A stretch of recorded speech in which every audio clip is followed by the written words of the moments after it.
بسم اللہ الرحمن الرحیم ایاک نعبد و ایاک نستعین۔ سب سے پہلے تو علی زیدی آپ کو اور عثمان ڈار آپ کو میں اس چیز کی خراج تحسین پیش کرتا ہوں کہ آپ نے ایک وہ انیشیٹو لیا کہ جو نظریہ ہمارا جو ہماری گورنمنٹ کا نظریہ ہے، جو ہم نے 25 سال، اب انشاءاللہ سنڈے کو 25 سال ہو جائیں گے ہماری موومنٹ کو، تو اس موومنٹ کا بیسس ہی یہ تھا کہ ہم ایک عام آدمی کی زندگی بہتر کرنا چاہتے تھے۔ انشاءاللہ جب ہمارے 5 سال کمپلیٹ ہوں گے تو لوگ کہتے ہیں نا کامیابی کیا ہے، میری کامیابی یہ ہوگی کہ ملک میں غربت کم ہوگی۔ اب جو UNDP کی رپورٹ نکلی ہے اس میں بڑا انٹرسٹنگ چیز سامنے آئی کہ پختونخوا تقریباً 2013 میں سب سے پیچھے رہ گیا تھا۔ ایک تو وار آن ٹیرر بھی تھی اور جو بزنسز تھیں وہ بند ہو رہی تھیں، لوگ آ رہے تھے اسلام آباد۔ تو 2013 سے 2018 تک جس صوبے میں سب سے تیزی سے غربت کم ہوئی اور امیر غریب کا فرق کم ہوا وہ پختونخوا تھا UNDP کی رپورٹ کے مطابق۔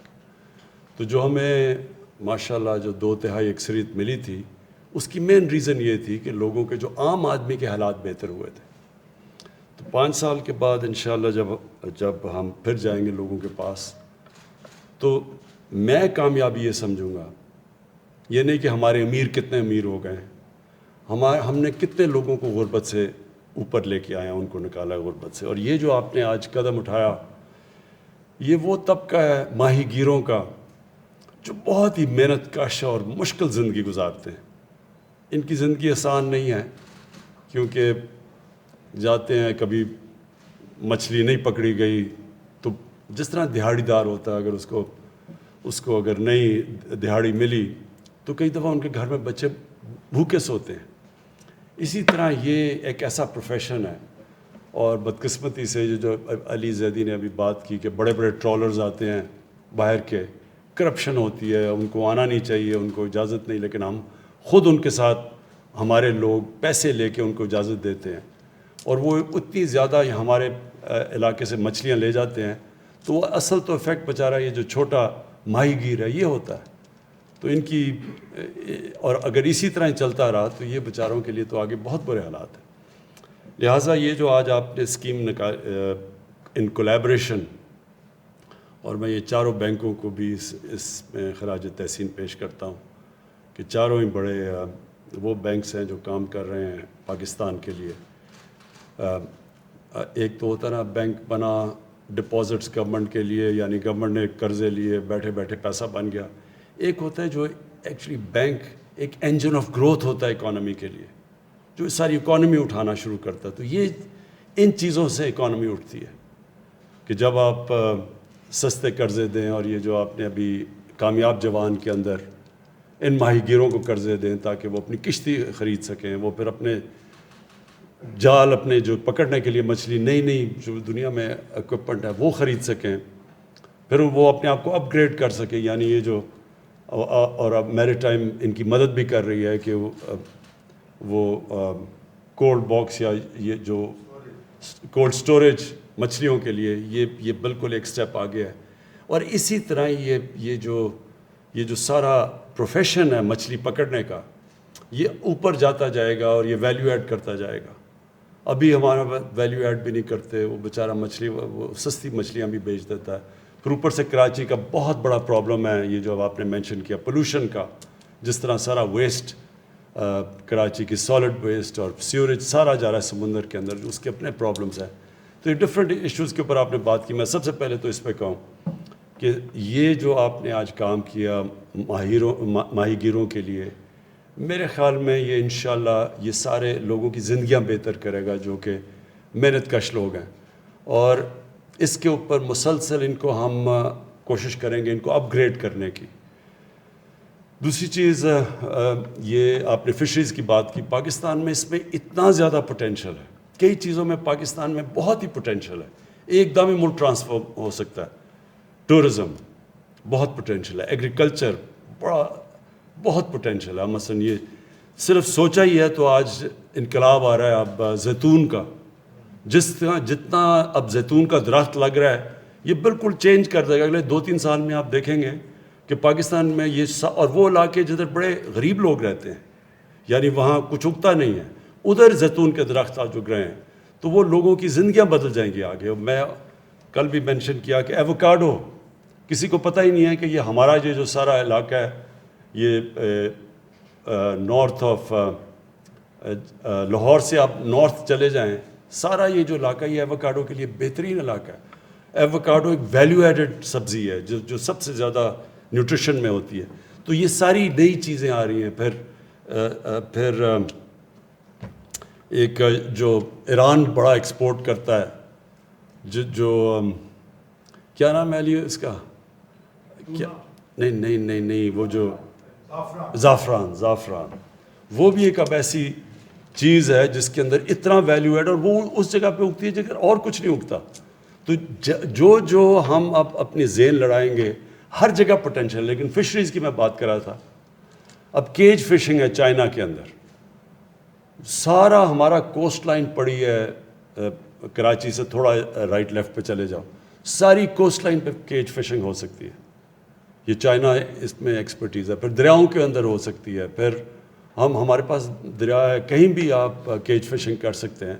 تو یہ ایک اور پوٹینشیل ہے. ہم اپنے لوگوں کی نیوٹریشن بھی, پروٹین لیولز بھی زیادہ کر سکتے ہیں. میں بینکوں سے صرف یہ کہوں گا کہ یہ جو چھوٹے لوگوں کو قرضے دینا ہے, یہ اپنے سٹاف کو پلیز ٹرین کریں اس چیز کے لیے. ہم جو دیکھ رہے ہیں گھروں کے لیے جو افورڈیبل ہاؤسنگ ہے, جو غریب لوگوں کے گھروں کے لیے قرضے ہیں, وہ ساری جگہ کمپلینٹس آ رہی ہیں کہ وہ بینکوں میں جاتے ہیں اور وہ بینک ان کو صحیح طرح سروس نہیں کرتے. ان کے اندر بینکس کے اندر وہ ابھی کیپیسٹی نہیں ہے کہ وہ چھوٹے آدمی کو قرضے دے سکیں گھروں کے لیے. تو ادھر بھی پرابلم آ رہا ہے. اور یہ کامیاب جوان میں بھی پرابلم یہ آ رہا ہے کئی دفعہ قرضوں کا کہ وہ پروسیس بڑا سلو ہے. لیکن نئی چیز ہے, شروع ہوا ہے پاکستان میں ہاؤسنگ بھی پہلی دفعہ, مارگیج فائنینسنگ پاکستان کی تاریخ میں پہلی دفعہ شروع ہوئی ہے. تو یہ تھوڑی دیر کے بعد انشاءاللہ یہ اٹھ جائے گا. لیکن میں پھر سے بھی بینکوں کو تاکید کرتا ہوں کہ اس میں پورا زور لگائیں. جو آپ نے آخری بات کی, یہ جو پولوشن کی, یہ بہت بڑا پاکستان کا پرابلم ہے پولوشن شہروں کا. اس کی ایک بہت بڑی وجہ یہ ہے کہ شہروں میں ان پلانڈ سیٹلمنٹ ہو رہی ہے, کوئی پلاننگ نہیں ہوتی, تو شہر پھیلتے جا رہے ہیں. جتنے شہر پھیلتے جا رہے ہیں ان کو پانی دینا, ان کا ویسٹ گندگی اٹھانا, یہ سارا بجلی وغیرہ امینٹیز, یہ سب مہنگا بھی ہوتا جاتا ہے, مشکل ہوتا جاتا ہے جتنا شہر پھیلتا جاتا ہے. اور دوسرا ہمارا ہماری جو ایگریکلچر لینڈ ہے جس سے ہماری فوڈ سیکیورٹی, جدھر ہمیں لوگوں کے لیے اناج پیدا کرنا ہے, وہ کم ہوتا جا رہا ہے. اس لیے یہ ضروری ہے کہ ہم نے جو راوی سٹی لاہور میں بنا رہے ہیں, اور پھر لاہور کے اندر جو کہ بزنس سینٹرل بزنس ڈسٹرکٹ بنا رہے ہیں, اب ہم اوپر لے کے جا رہے ہیں بلڈنگس کو. اور جتنا, کیونکہ یہ ہونا پڑے گا پاکستان میں, جتنی ہماری آبادی بڑھ رہی ہے, اگر ہم اسی طرح پھیلتے جائیں تو نہ ہم پولوشن سے کوپ کر سکیں گے, نہ ہم اپنے لوگوں کو فوڈ سیکیورٹی دے سکیں گے, اور نہ ہی سروس کر سکیں گے, یعنی شہروں کے اندر جو امینٹیز ہیں وہ نہیں دے سکیں گے. اس لیے یہ ضرورت ہے کہ ایک ماڈلز بنے نئے شہروں کے. اور ہماری پوری کوشش ہے کہ سندھ گورنمنٹ کو کنونس کریں بنڈل آئلینڈ کا, کہ ایک زبردست ایک ماڈرن سٹی بنے جس کے اندر انوائرمنٹ کا دھیان رکھا جائے, جس کے اندر پاکستان کے اندر پیسہ بھی آئے, نوکریاں بھی آئیں. اس کی ضرورت ہے. اب پھیلتی جائیں گے شہر, یہ ہمارے لیے ایک بہت بڑا آگے عذاب بنتا جا رہا ہے. اور اس میں پولوشن ایک میجر پرابلم بن رہا ہے پاکستان میں. لاہور میں آپ دیکھ لیں کہ لاہور کے اندر جو پولوشن لیولز اب ہیں وہ بچوں کی اور بوڑھوں کی زندگیوں پہ خطرہ ہونا شروع ہو گیا, جس لیول کی پولوشن چلی گئی ہے وہاں. تو وہ اگر وہ پھیلتا گیا لاہور اسی طرح, تو اور زیادہ یہ پولوشن بڑھ جائے گی. اور تو کراچی کے اندر کیونکہ کبھی کسی نے غریبوں کے لیے گھر بنائے نہیں, یہ پہلی دفعہ بن رہے ہیں افورڈیبل ہاؤسنگ, تو وہ سارے جا کے کچی آبادیاں بن جاتی ہیں. 40% کراچی کچی آبادی ہے اب, کیونکہ وہ بیچارے, کیونکہ ان کے گھر نہیں بند, ان کے پاس پیسہ نہیں ہوتا, تو وہ پھر یہ کچی آبادیوں میں رہنا شروع کر دیتے ہیں. تو اس کے لیے ہم اب پورا نیا پلان لے کے آ رہے ہیں، کچی وادیوں کو کیسے ریہیبلیٹیٹ کرنا ہے، اور پھر یہ جو بنڈل آئلینڈ بن رہا تھا اس میں ہم نے یہ سارا جو سیوریج کا پانی آ رہا ہے سمندر کے اندر اس کو ٹریٹ کرنا تھا. تو ہمارے سارے ماڈرن پلانز بنے ہوئے ہیں. تو ہمیں انشاءاللہ یہ پہلی دفعہ پاکستان میں اب ہم اس کی پولوشن کے اوپر بھی کوشش کر رہے ہیں. لاہور کے اندر جو اصل پولوشن کا پرابلم تھا ادھر بھی ہم نے اب یہ جو پوری قدم اٹھا رہے ہیں، جو نیا شہر بنا رہے ہیں اس کے اندر تقریباً 70,000 ہم نئے ادھر درخت اگا رہے ہیں یا پورا. سو یہ ایک پوری پلاننگ اب جو لاہور کے اندر 50 سائٹس کے اوپر میاواکی فارسٹ، یہ جو جاپنیز کا ایک آئیڈیا ہے، نئے چھوٹے چھوٹے ایریاز میں ایسے لگا رہے ہیں جو بڑا آکسیجن دیتے ہیں ماحول. تو یہ اب ہمیں سوچنا پڑے گا آگے کا. کراچی کا بھی سوچنا پڑے گا کہ ٹریٹمنٹ پلانٹس لگانے پڑیں گے. اس طرح کا دریا سمندر کے اندر جو ہم پولوشن کر رہے ہیں، یہ ماہی گیروں کے بھی جو ارد گرد ہیں ان کے لیے تو بہت مشکل ہے، وہاں تو مچھلی کھانے کے قابل ہی نہیں رہ گئی. تو اس کے لیے ایک علیحدہ پورا پروگرام ہم بنا رہے ہیں، اور انشاءاللہ یہ سندھ گورنمنٹ کے ساتھ مل کے کوشش کریں گے کراچی میں بھی یہ جو جا رہا ہے سارا گندگی سمندر کے اندر، اس کو بھی ہم روکیں. میں آخر میں پھر آپ کو دونوں کو، علی آپ کو اور عثمان آپ کو مبارک دیتا ہوں، اور بینکس کو بھی مبارک دیتا ہوں کہ یہ زبردست پروگرام ہے. ماہی گیروں کو جو مشکل زندگی گزارتے ہیں ان کے لیے آپ سستے قرضے دے رہے ہیں.